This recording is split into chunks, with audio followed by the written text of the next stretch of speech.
भोजपुरी के multi talented actor superstar singer Khesari Lal Yadav फिर घिरे विवादों में, जाने वाले जेल। क्या पूरी खबर बताएंगे, वीडियो को लास्ट तक देखिएगा।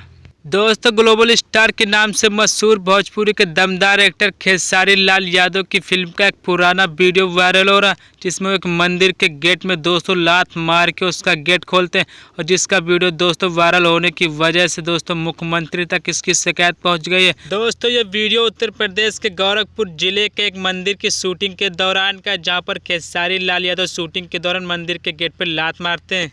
हिंदू वाहिनी के कुछ लोगों ने दोस्तों हिंदुओं की आस्था पर ठेस पहुंचाने के लिए खेसारी लाल यादव की शिकायत को मुख्यमंत्री तक पहुंचा दिया, और दोस्तों खेसारी लाल यादव पर जल्द से जल्द कार्रवाई करने की भी मांग कर दी। दोस्तों, उसके बाद खेसारी लाल यादव का दिमाग ठिकाने आ गया। दोस्तों ने तुरंत वीडियो जारी करते हुए दोस्तों माफ़ी भी मांग लिए। दोस्तों, खेसारी लाल यादव ने वीडियो जारी करते हुए माफ़ी मांगी। दोस्तों, उन्होंने बताया कि उन्होंने मंदिर के गेट पर ऐसी कोई हरकत नहीं की थी जिसकी वजह से हिंदू धर्म के लोगों को उसकी आस्था पर ठेस पहुंचे। दोस्तों, खेसारी लाल यादव ने बताया कि वो सिर्फ एक एक्शन कर रहे थे, बल्कि गेट को दो लोग अंदर से खड़े होकर खींच रहे थे, जिसको दूसरे एंगल से दिखाकर वीडियो को वायरल किया जा रहा है। दोस्तों, अब क्या सोचते खेसारी लाल यादव के बारे में, और हर भोजपुरी की खबर के लिए हमारे चैनल को सब्सक्राइब